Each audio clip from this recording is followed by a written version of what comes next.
e mostrando a cada um quem realmente somos.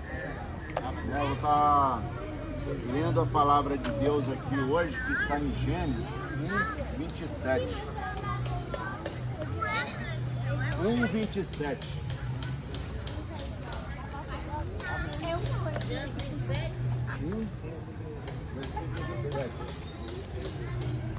Daqui a pouco é a próxima.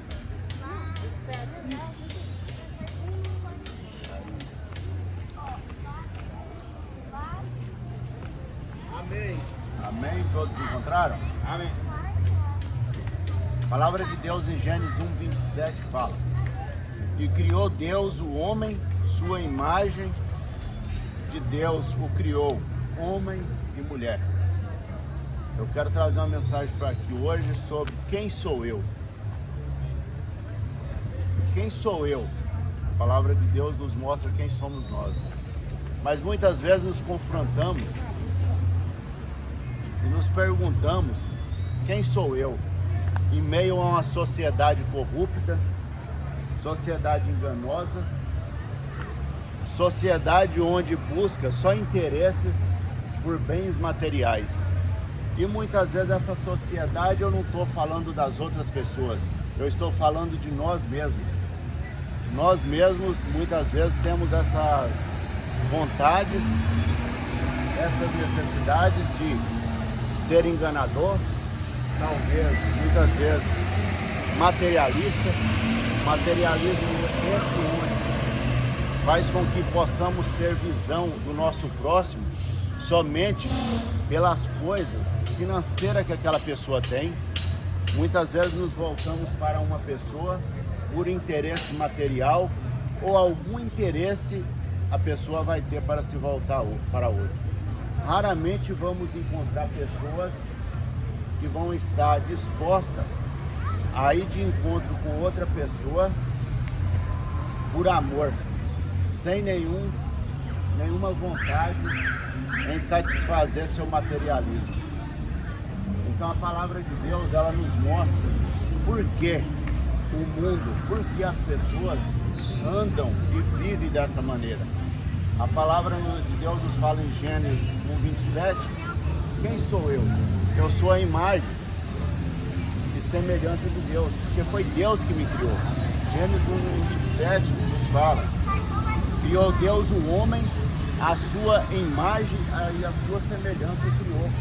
Deus criou o homem com a sua imagem e com a sua semelhança. Mas por que o homem, se tem a imagem e a semelhança de Deus e foi criado por Deus, por que o homem tem essa natureza pecaminosa? Por que o homem está vivendo dessa maneira, fazendo tudo que desagrada a Deus? Por que seria? A palavra de Deus nos fala em Romanos 5:12, se vocês puderem abrir.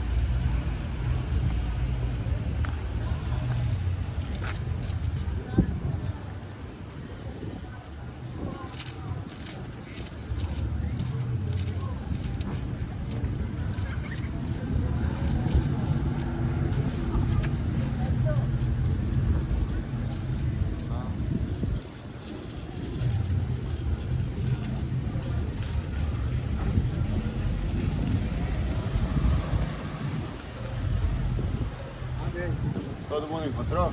Amém. Portanto, como por um homem entrou o pecado no mundo, e pelo pecado a morte, assim também a morte passou a todos os homens, por isso que todos pecaram. A palavra de Deus nos fala em Romanos 5:12, portanto, por um homem entrou o pecado no mundo, e esse pecado, ele foi passado de geração em geração, como uma doença genética. E hoje esse pecado habita em toda a humanidade, em toda a sociedade, fazendo com que essas pessoas, com que essa humanidade, que foi criada por Deus, fazendo com que essa humanidade, mesmo sendo criada por Deus, ela foi separada de Deus. A palavra de Deus nos fala também em Gênesis, que Deus criou o céu e também criou a terra. Criou o homem e também criou a mulher. Mas Deus deu uma ordem para o homem, falando para ele: olha, você pode viver aqui nesse jardim do Éden, aqui no jardim. Eu vou colocar entre você todas as frutas. Só que tem uma condição. Você não pode comer dessa fruta. Dessa árvore que tem essa fruta que você não pode comer. Ela é a árvore do conhecimento do bem e do mal. Dela você não pode comer. E se comeres, certamente morrerás. Deus deu uma ordem para Adão naquele dia. Você não pode. O que ele teria que ter feito? Ter obedecido, mas a vontade de Adão predominou sobre ele e ele fez o que agradava a ele, mas não se preocupou em fazer o que agradava a Deus. E ele comeu aquela fruta. A partir do momento que Adão comeu aquela fruta, houve uma separação. Entrou o pecado no homem. Houve uma separação entre Adão e Deus. Esse pecado simboliza como se fosse uma parede sólida, onde Adão ficou de um lado, Deus ficou do outro lado. A partir daquele momento, Adão não tinha mais comunhão com Deus. Adão não falava mais com Deus. Adão foi expulso daquele paraíso. E aquele pecado de Adão, aquele pecado, ele foi passado de geração em geração. Hoje habita em toda a humanidade. E é exatamente por esse pecado ter se multiplicado, e hoje temos tantas pessoas vivendo da mesma maneira que eu tinha falado anterior. Por isso que tantas pessoas vivem com egoísmo, pessoas materialistas, pessoas que têm desejos e praticar somente o que desagrada a Deus. Raramente vamos encontrar pessoas que vão estar propostas em seu coração em fazer somente o que agrada a Deus. Uma hora ou outra, por mais que somos fiéis a Deus, por mais que andamos na verdade de Deus, uma hora ou outra desagradamos Deus em alguma coisa, porque a nossa carne se tornou pecaminosa pelo pecado de Adão. Mas a palavra de Deus nos dá conforto, nos dá segurança eterna, nos dá uma esperança de poder um dia romper essa barreira que impede o homem de ter comunhão com Deus. Aquela barreira que por um homem foi construída, Deus nos deu a opção de quebrá-la. Deus nos deu a opção de ligarmos novamente a Ele. A palavra de Deus nos fala: tudo que ligar na terra será ligado no céu. A palavra de Deus nos dá a oportunidade de termos novamente ligação com Deus, de sermos novamente ligados.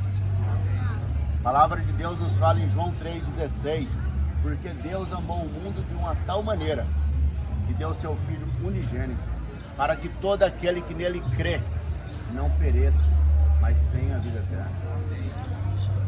A palavra de Deus nos dá uma esperança imensa, que podemos um dia, pelo sacrifício que Jesus Cristo fez ali naquela cruz do Calvário, a palavra de Deus nos dá esperança, nos dá conforto e nos oferece salvação gratuita, para que todo aquele que nele crê não morra, mas tenha uma vida eterna, tenha uma salvação em Cristo Jesus, tenha uma oportunidade de romper essa barreira que impede essa pessoa de se comunicar com o Pai. A palavra de Deus nos fala em Efésios 2, 8 e 9, porque pela graça sois salvos por meio da fé. Isso não vem de vós, é um dom de Deus, não vem das obras para que ninguém se glorie. Pela morte de Cristo, eu posso ser salvo, vocês podem ser salvos. Por meio de quê? Da sua fé. Isso aí jamais vai vir de você mesmo. É um dom de Deus, é um presente de Deus. Deus ofereceu esse presente gratuito para cada um de nós. Quando eu ganho um presente, eu tenho a opção de aceitar esse presente ou de rejeitar esse presente. Cada um de nós temos a opção em nossas vidas de aceitar ou de rejeitar esse presente. É nós quem escolhemos, a escolha é nossa. Por mais que somos homens e achamos que fazemos coisas corretas, mas ainda necessitamos do perdão de Deus por esse pecado que há em nossas vidas. Sem a remissão desses pecados, nós não poderemos ver a Deus, nós não poderemos estar ao lado dele. Há uma necessidade imensa que peçamos perdão pelos nossos pecados, pedimos perdão para que Deus perdoe nossos pecados e que Jesus entre em nosso coração e transforme a nossa vida. A palavra de Deus nos fala também em João 5,12. João 3,16, não, João 1,12.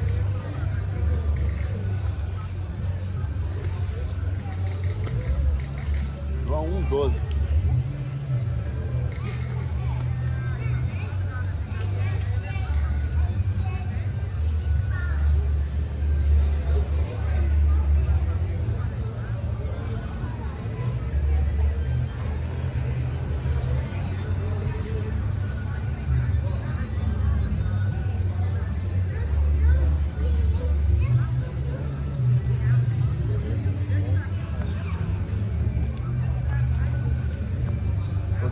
A palavra de Deus nos fala em João 1,12. Mas todos quanto receberam, deu-lhes o poder de serem feitos filhos de Deus. A palavra de Deus nos mostrou lá no início que éramos criaturas de Deus, que fomos criados por Deus, mas que por um homem nós fomos separados da glória, da presença de Deus. Mas aqui a palavra de Deus nos fala: mas todos quanto receberam, deu-lhes o poder de ser feitos filhos de Deus. Há uma necessidade que a gente receba a Jesus Cristo como nosso Salvador, para nós deixarmos de ser uma criatura de Deus e sermos filhos de Deus. E quando eu me olhar, quando você se olhar no espelho, você vai ter a oportunidade de se olhar e falar assim: quem eu sou? Eu sou filho de Deus. Eu fui resgatado do pecado pelo sacrifício que Jesus Cristo fez por mim naquela cruz. Eu tive o poder, Deus me deu condições e me deu poder para ser novamente filho de Deus, ser liberto do poder do pecado e ser feito um novo homem ou uma nova mulher. Essa é a salvação tão grandiosa e preciosa que Deus pode oferecer para nós. E somente com essa salvação, somente com a presença de Jesus Cristo em nosso coração, é que conseguiremos viver uma vida nova e uma vida transformada.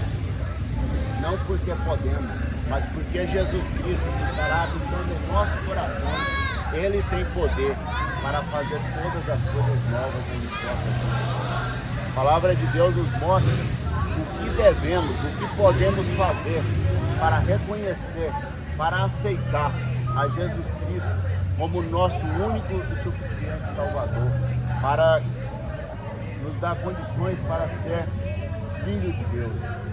A palavra de Deus nos mostra lá em Romanos 10:9, a saber, se com a sua boca confessar ao Senhor Jesus e em teu coração crer que Deus o ressuscitou dentre os mortos, será salvo, visto que com o coração se crê para a justiça e com a boca se faz uma confissão que é para a salvação. Porque a Escritura diz: todo aquele que nele crê jamais será confundido. A palavra de Deus nos mostra claramente que com o coração eu devo crer na palavra de Deus, mas a palavra de Deus nos fala que com a boca devemos fazer uma confissão, que essa vai garantir a nossa salvação. Essa confissão vai garantir que os meus pecados sejam perdoados, que eu possa ter novamente comunhão com Deus e que eu possa responder essa pergunta: quem eu sou? Eu agora sou filho de Deus. Nessa manhã eu pergunto para cada um de vocês: vocês gostariam hoje de orar, pedindo perdão a Deus pelos seus pecados, pedindo para que Jesus Cristo entre em seu coração, salve a sua alma e te faça um novo homem e coloque você para a família de Deus? Se você quiser, você pode estar orando nessa manhã. Vocês gostariam de estar orando? Gostaria? Amém. Deus abençoe a todos. Eu vou pedir o irmão Carlos para estar orando com vocês.